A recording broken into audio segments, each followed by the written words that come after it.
Good morning, class.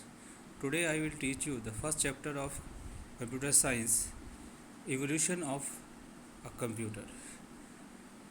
Evolution of computers means what are the basic history of computer. I will teach you that is the topic.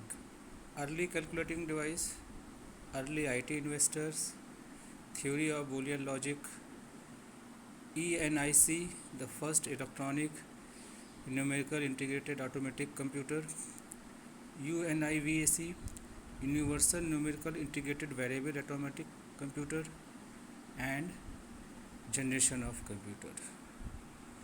So early humans to calculate or count anything with the help of a finger. With the help of fingers, sticks and pebble sensor. जो पहले के लोग थे वो calculate कुछ भी count करते थे तो अपने उंगलियों पे करते थे, स्टोन्स या स्टिक्स से करते थे. मगर जैसे जैसे टेक्नोलॉजी डेवलप हुई, when the technology invented the new calculating device is called abacus, and this abacus can calculate addition, subtractions, multiplications and division. So computers are very useful to use anywhere. You can use in a computer banks, hospitals, railways and airports, shopping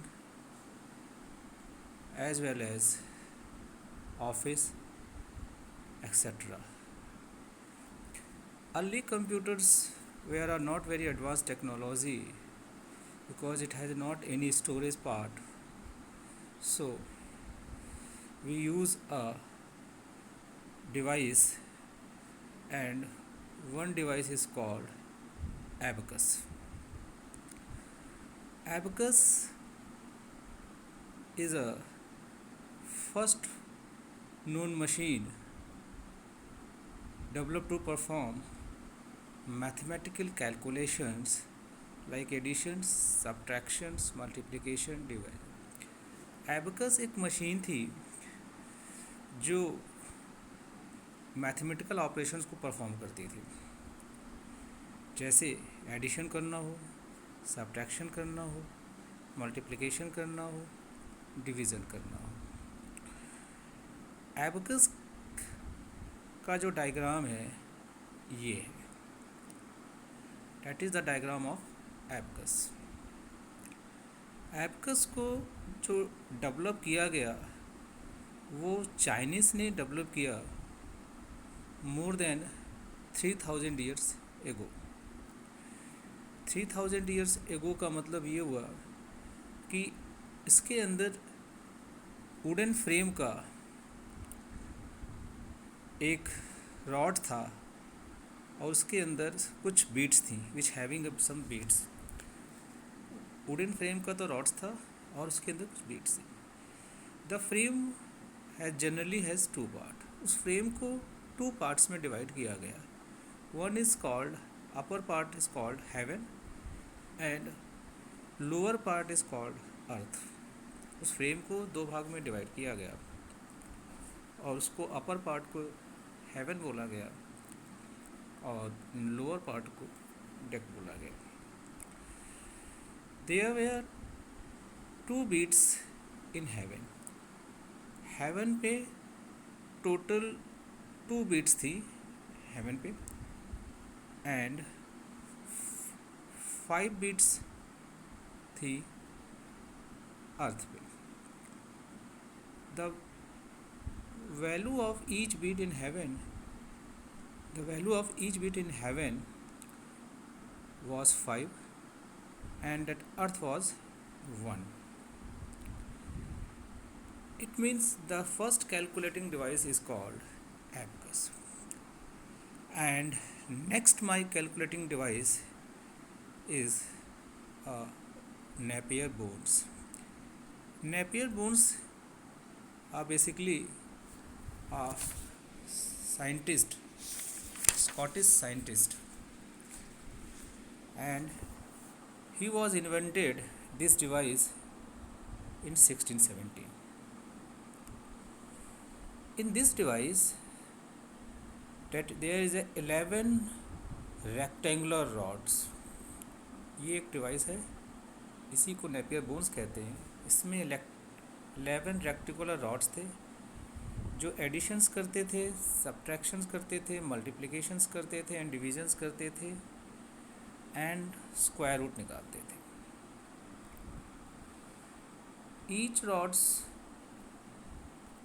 को mark किया गया था 0 से 9. Each rod जो थे वो mark थे 0 से 9. ये इसका डायग्राम है और ये एक साइंटिस्ट है. That scientist name is sir John Napier. इन्होंने अपने नाम पे एक डिवाइस बनाया था जो अर्थमेटिक के साथ कैलकुलेशंस भी करता था. अब इस मशीन्स में कर्ट बोन का था जो कैलकुलेट डिवाइस करके नेपियर बोन के नाम से जाना गया. अर्ली कैलकुलेटिंग डिवाइस जो है date is called pascal adding machine. Pascal adding machine एक फेमस फ्रेंच मैथमेटिशियन थे और इस मशीन को उन्होंने 1642 में डेवलप किया और उसका नाम एक पास्कलाइन दिया. The figure of this machine is this. इस मशीन्स में उन्होंने क्या किया, गियर्स इन्वेंट किया, डायल्स किया, व्हील्स किया. इस मशीन को उन्होंने गियर्स, डायल्स और व्हील्स पे मेडअप किया और मशीन का नाम पास्कलाइन दिया. That machine was a mechanical calculator.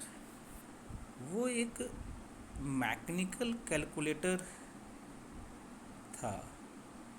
Only add and subtract. Mechanical means motor से चलता था, मोटर्स लगाई होंगी और उसमें कोई स्टोरेज पार्ट नहीं था. और जब स्टोरेज पार्ट नहीं था तो डाटा को हम स्टोर नहीं करते थे. अर्ली जो फिर आए scientist that is called Leibniz की मशीन ये थी. लेबनीज़ एक साइंटिस्ट थे, जर्मन मैथमेटिशियन थे. इनका पूरा नाम जो था Gottfried Williams Leibniz. Gottfried William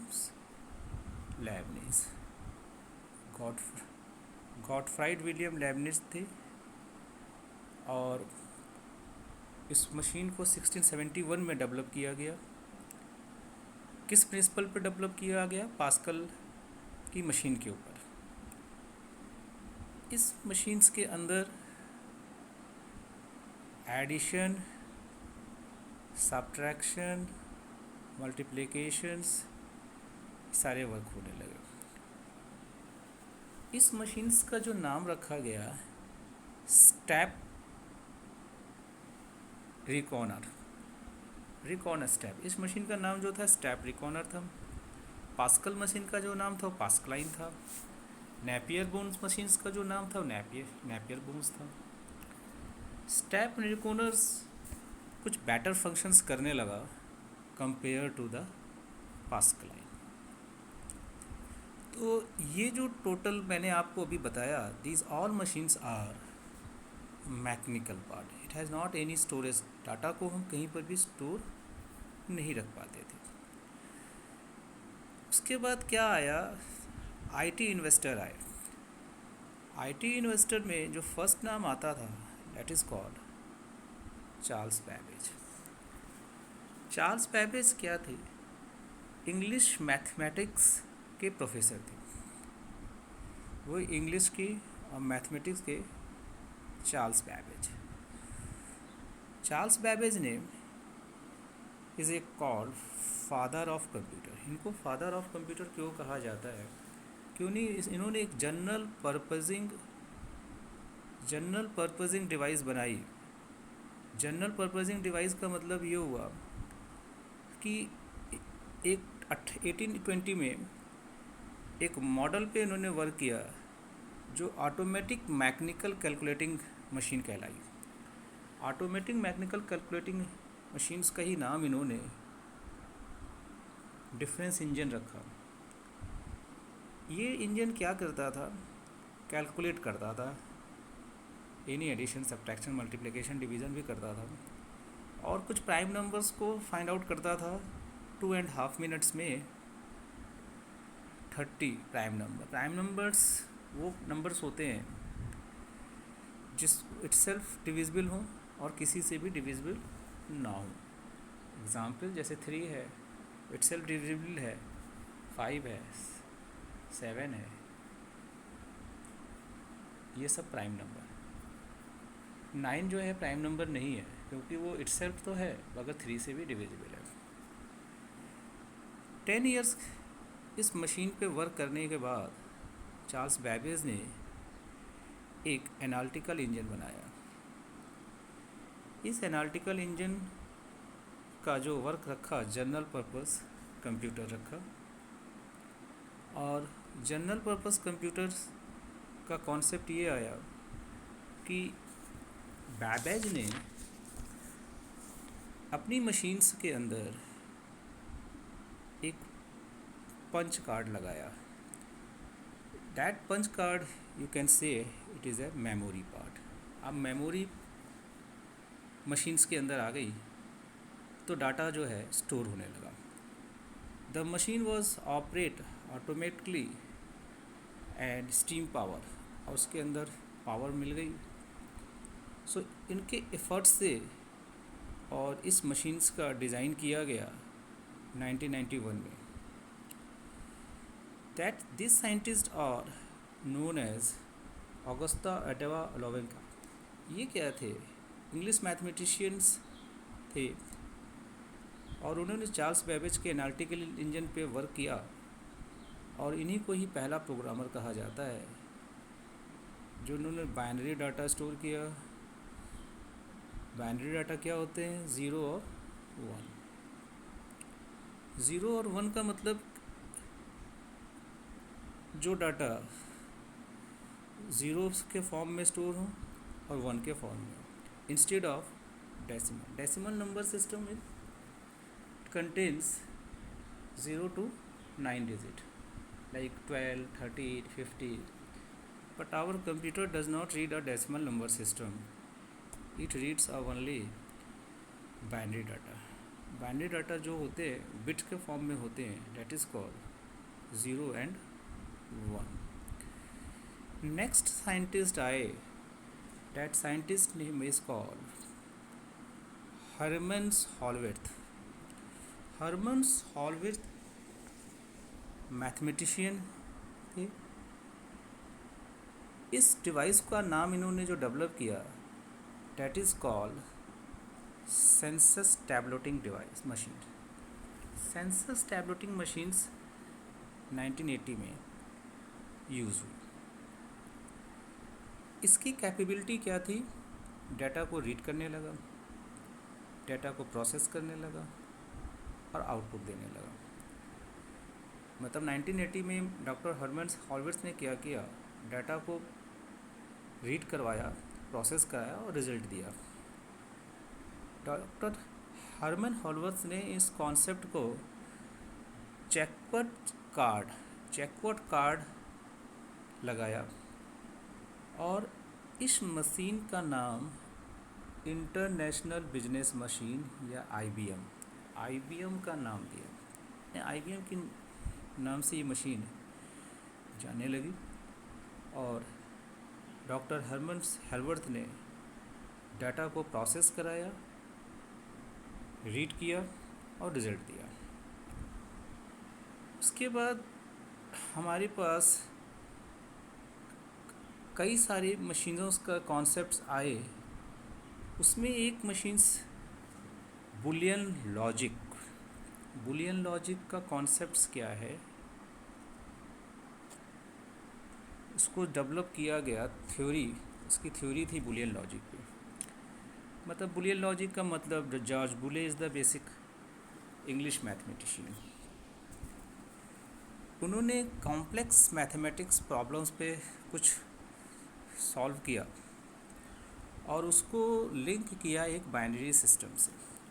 मतलब मैथमेटिक्स की कॉम्प्लेक्स प्रॉब्लम्स को उठाया और बाइनरी नंबर सिस्टम्स पे वर्क किया। बाइनरी नंबर सिस्टम्स क्या होता है, मैंने पहले बताया। बाइनरी नंबर सिस्टम जो 0 और 1 के फॉर्म में होता है। 0 और 1 का फॉर्म मतलब आपका डाटा जो है वो 0 और 1 के फॉर्म में स्टोर हो। अब इन्होंने क्या किया, जो रिज़ल्ट आया कैलकुलेशंस के बाद, अगर पॉजिटिव रिज़ल्ट आया, if the result is comes in positive, तो उस रिज़ल्ट का नाम 1 दिया।